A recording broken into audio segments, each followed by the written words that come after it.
Okay, so we're going to go on to another episode 5 of the Jeremy Bentham, Not Paul, but Jesus series. And we are going to go back to also including in this episode some of the criticism that he received, and so the rebuttals. So if you remember, we were looking at this particular article here, and this was in Critica Biblica, 1823, and it was simply entitled Not Paul but Jesus. We've gone over this already, this part. We're going to pick up over here. And I mentioned last time that we're going to skip over all the discussion. They just verbatim quote Bentham's outline of the summary of his work and how he's going to handle it. So now we're going to get into their discussion of they're going to actually quote his discussion of Paul's Damascus account and how they would discount it, or how he would discount it. So this is page 237 of their article. We've posted this online, and if you go to the description, you should be able to look at the Airtable link there.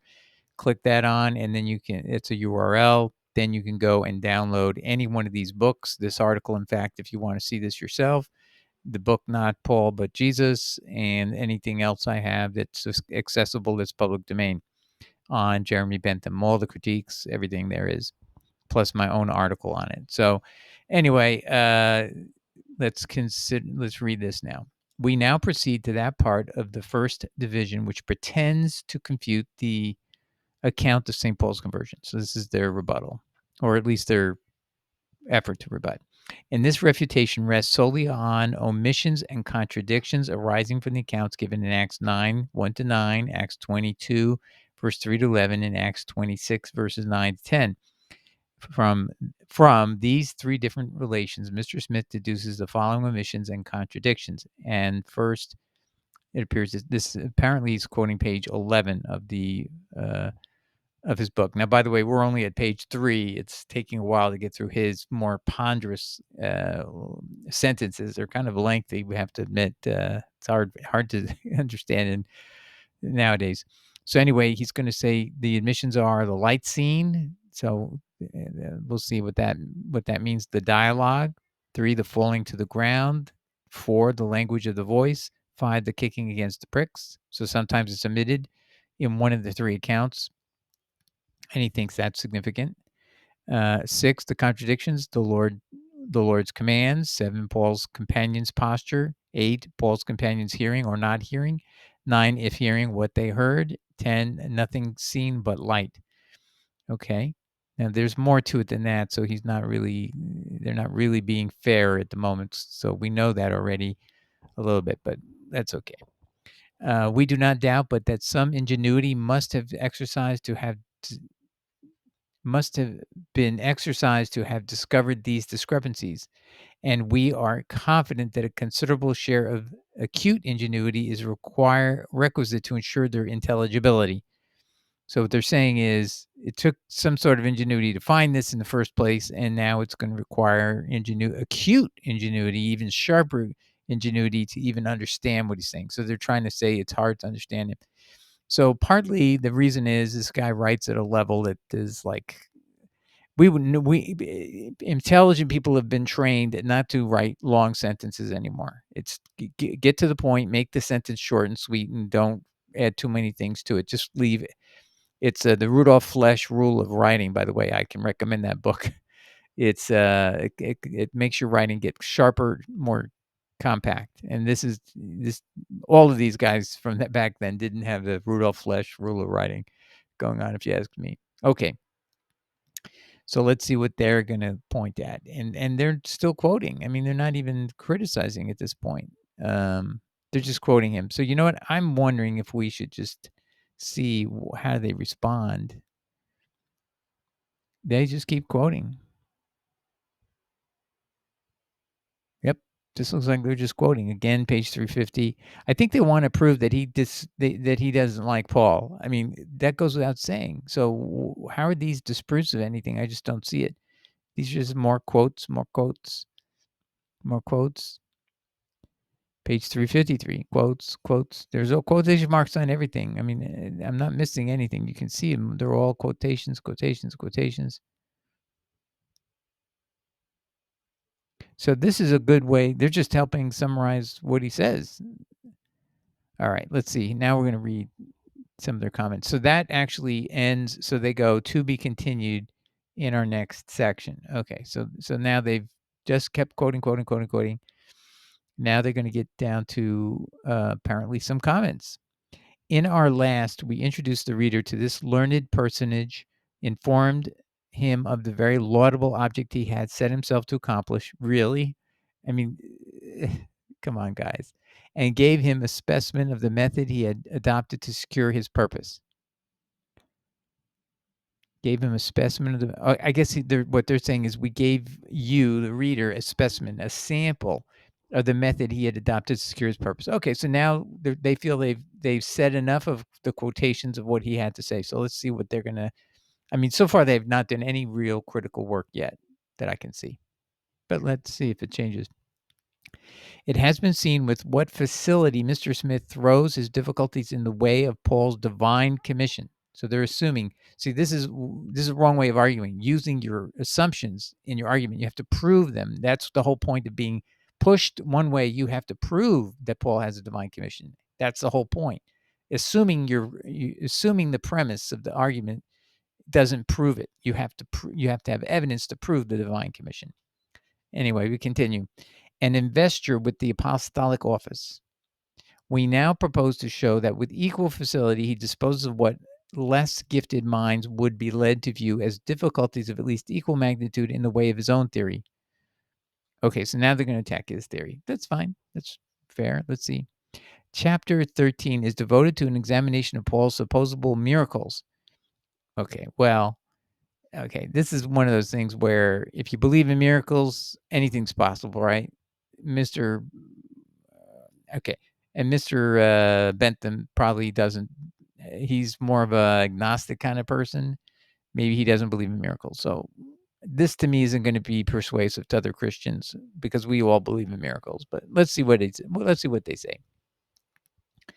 So to which our author belongs. But let's say this is we can even have people who are Christians who pretend to be doing miracles. You know, the faith healers and all those guys. I mean, lots of those are not for real. Some of them are real. And I when I lived in Costa Rica, we saw true miracles from people who were not lying. And I don't want to get into it, but you know, there was this lady who had a broken foot, and I prayed over her, and I'm not. It's nothing to do with me. It's just her foot was healed. The brokenness went away. That's what she said to me. So anyway, I do believe in miracles. They can happen. To which our author belongs. A few examples will afford an idea. Gamaliel Smith's summary method of disposing of every argument which may be derived from such considerations. Okay. In the case of Elymas the sorcerer, this is in Acts 13, verses 6 to 12, who was struck with blindness, we have only to suppose, quote, that by an understanding between Paul and Elymas, between the ex-persecutor and the sorcerer, in the view of all persons, in whose instance it was material that credence should be given to the supposed miracle, for enduring the season that was thought requisite, kept his eyes shut. Okay, so what Bentham is claiming is Paul, having been on that team before, he's claiming Elymas, the sorcerer, and him worked together to make it look like Paul had performed a miracle. And all you got to do is shut your eyes. It's not like he was levitated in the air, right? You just simply say, I can't see anything. I can't see anything. I mean, blindness is the easiest thing to fake. Can we all agree? You know, I'm blind. I'm blind. Oh, and then put your hands on me and let me get my sight back. Oh, put the hands on. Yes. Oh, I can see again. I mean, it's a charlatan trick. So is Bentham wrong to point out this is one of those kind of things? It's not like someone who's lame for life. Remember when Jesus picked things, everybody knew the guy. He'd been either under demon influence for years. That was the son. Remember the son who had that demon influence for years? And then you had a guy who was a lame and kept coming to the pool and, for years. So, I mean, people know you can't fake certain things over long periods of time, but faking blindness for a short period of time, yes, you can. So this is a valid attack. Would I make this attack? Well, we'll see. We'll see how persuasive this sounds. So you think about it, though. This is at page 303 of his book. So the book goes 403 pages. So we only have 100 pages left, and they have raced all the way ahead. Look at all the stuff they've skipped over. They've skipped over the Damascus Road stuff. They don't want to know about that. They want to go if he's challenging a miracle. So what's their defense? Oh, we are sure that Elymas the sorcerer had a true miracle. And what would that be based upon? But Paul tells us. So they don't realize that they're depending on the very evidence that's being called into question. So really, actually, they don't have a good defense to this argument. But let's listen. So that's actually interesting. Sometimes you make arguments because you know the other guy. The only way you can prove that the sorcerer did this, had a true miracle, is you have to trust the sorcerer, who's a sorcerer, right? And you have to trust Paul. So you'd have to trust two people because they can just fake blindness for one of the other. That's, again, the charlatan nature of the miracle. You can claim this is a complete charlatan who's trying to gain credibility by doing this. Okay, so let's read here. There's surely no necessity for believing in a miracle when the cripple at Lystra, who had been lame from his mother's womb. Okay, that's different. Okay, so now that's different, but that doesn't prove what happened with the Elymas was not fraudulent. Okay, so they're trying to say, here's one where there was a healing and the person had been crippled from birth. Now, you and I know that, okay, that's fine. If we're not saying Paul didn't do any miracles, he's calling into question a miracle that you could call into question, which is the sorcerer's blindness, because, again, easy thing to con people with. Now, being crippled, not easy to do. So this is different, and this is Acts 14 verses 8 to 11. So what does that prove? It proves that he did a work of a miracle. Does that prove he's from God? What do we know? What does Deuteronomy 13, 1 to 10 says? People can come with signs and wonders and they don't know me. And I'm going to tell them they're a false prophet because you teach against the law like Paul does. That's what it says in Deuteronomy 13, 1 to 10. If you teach or seduce people from following the law given you here today, you are a false prophet. And even if you have signs and wonders and even true prophecy, the people are told to kill that person and stone that person as an apostate. So it doesn't mean anything that they have signs and wonders, okay? If they also preach against the law, the validity of the law. Also, Jesus says in Matthew 7, verses 21 to 23, we need to memorize these passages, by the way, is Matthew 7, 21, 23. He says, many people will tell me, Lord, Lord, did we not do any, many signs and wonders in your name? Didn't we cast out demons in your name? Didn't we do all these prophecies in your name? And Jesus is going to say, I never knew you, you workers of anomia. Nomos is the word for the 5 books of Moses. It also means law generically. A in Greek means the opposite of, or the anti what follows. So you are anti-law teachers. It's usually translated as lawlessness, and that's using the generic meaning of nomos in there.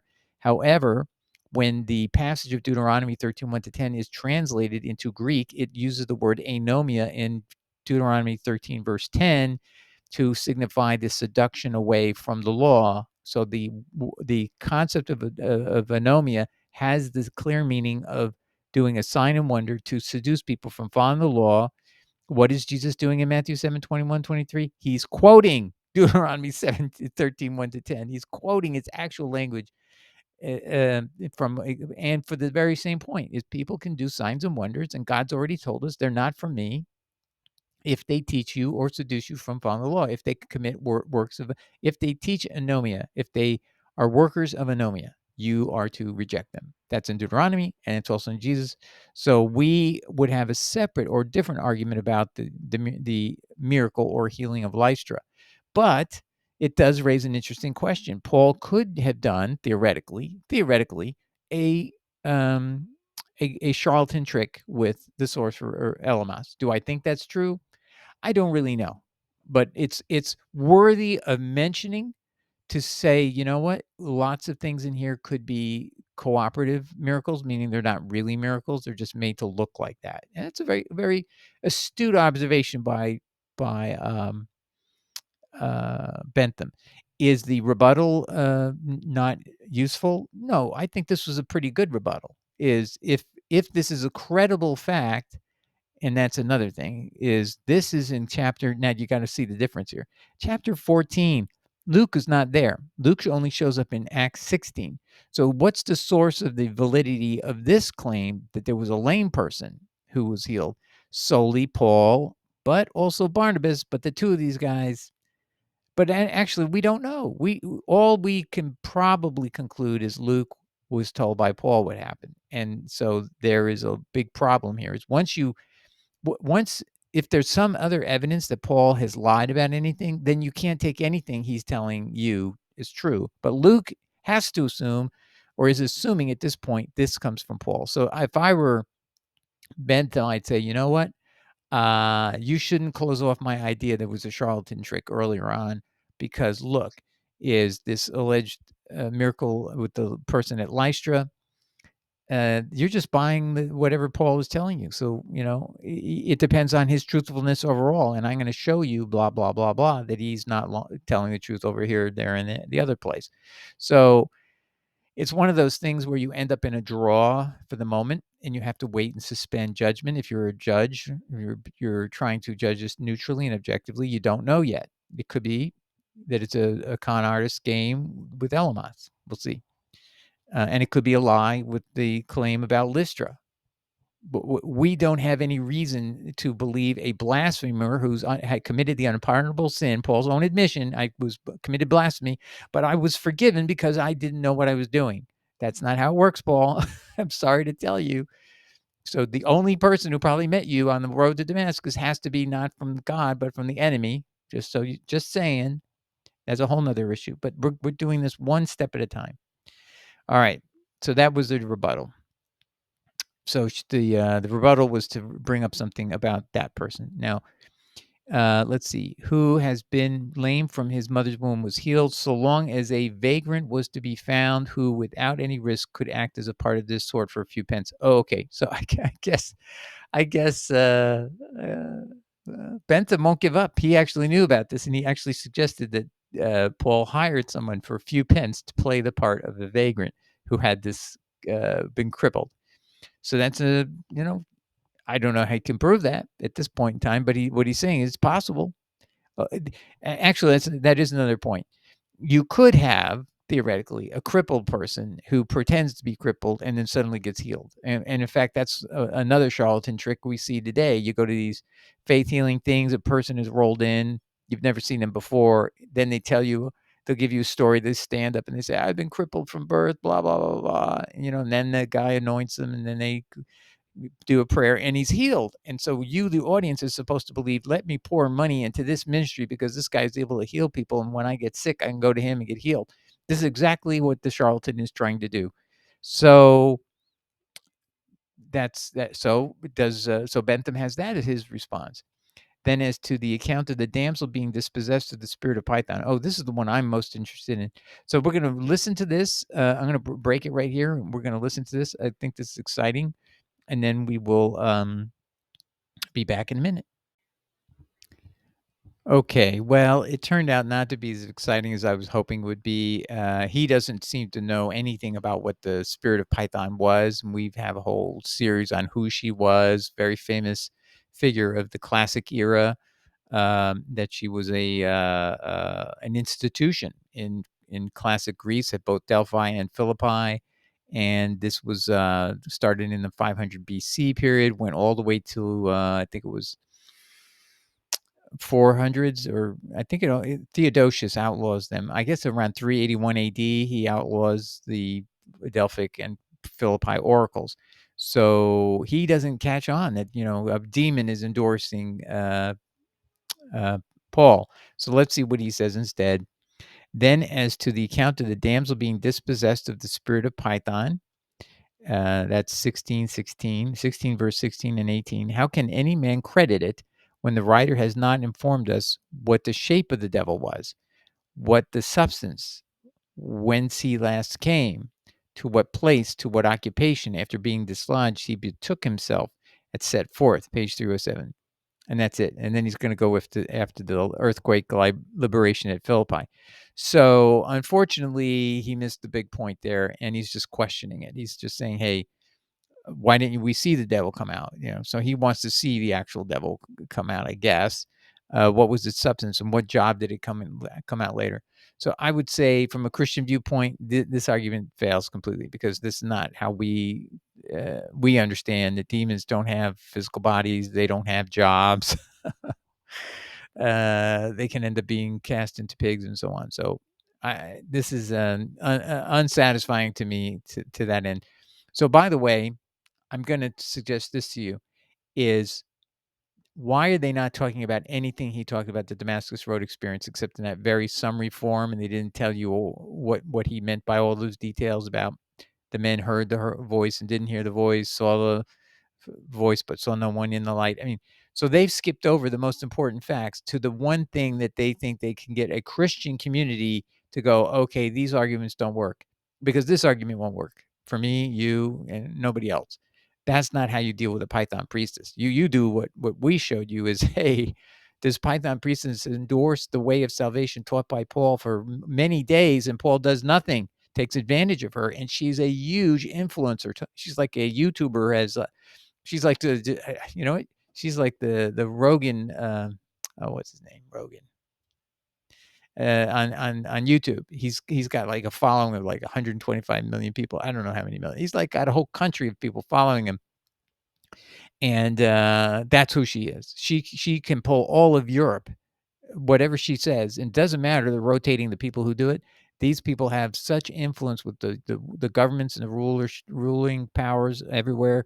Whatever she says goes. So she's not she's an important person. She's not a negligible figure. So this figure is put there for a reason in the book of Acts. I've said this in other things where Luke is trying to win a trial brief. This book of Acts is a trial brief. So is the Gospel of Luke is a trial brief, all to convince Theophilus, the magistrate judge assisting Nero, apparently, and this is all to prepare for a trial that's coming up very shortly in front of Nero. By the time the Acts is being written at Rome, this is where we are looking to see a trial will now happen next in front of in front of Nero, and Theophilus is there helping us. So this is a story put in there to appeal to pagans.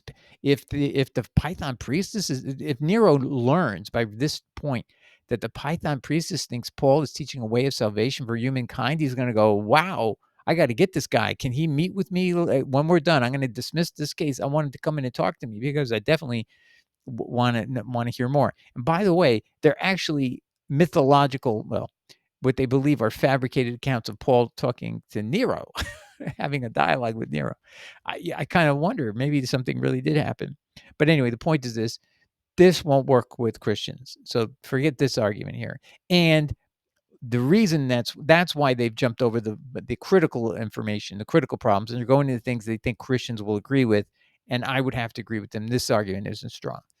And even the one with the cripple of Lystra isn't that strong. And if that's not strong, then the story about Elymas, the sorcerer, and the charlatan's tricks isn't that strong either. So you have to, as a Christian, we're going to probably all be swayed to think, well, like as Jesus says, someone who doesn't even know Jesus but uses the name of Jesus can cast out demons and do miracles and even tell the future, because the name of Christ is powerful.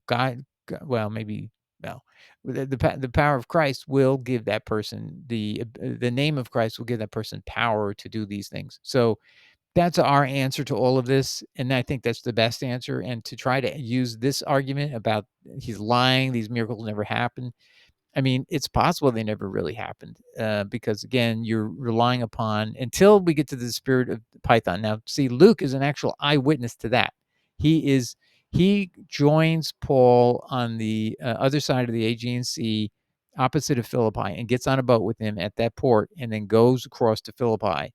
So he is with him. He saw that. He's an eyewitness. So that means we have solid proof that we have a demonic person endorsing Paul's way of salvation for days, and then Paul gets angry, upset. He realizes people are going to go think, "Hey, this guy's doctrine is endorsed by demons." So the Jews and the Christians in the community, if there are any, are definitely going to go, "This guy's message must be from Satan." because they know who she is. So he probably goes, I better cast the demon out of this one. Boom, and he does. So that's how we have to interpret it. So that's why I think they're doing this. You know what? I've taken a long time just dealing with their objections, but even doing that, we get to see by virtue of what they're attacking where they think his weak point is. So his weak point is here. So what's the recommendation for us? Don't go here. Don't try to accuse him of having false miracles. Just admit. Jesus says you cannot even know him, but if you work anomia, you have you are working anti-nomos, anti the law given Moses. That's all we need. We don't need this. And this is a weak argument. So I would, but he's going to show us, when we get into what they're ignoring is what we need to focus on, because they're going after his weak points. We're going to go after and find all his strong points that they're avoiding and they don't want to tell us about. Okay. So God bless. Take care. I'm going to say this is where we're going to end this episode, even though we actually haven't read directly out of Bentham's book, but we have learned a lot of what he has in there anyway. Okay. Ciao. God bless. Take care. Bye.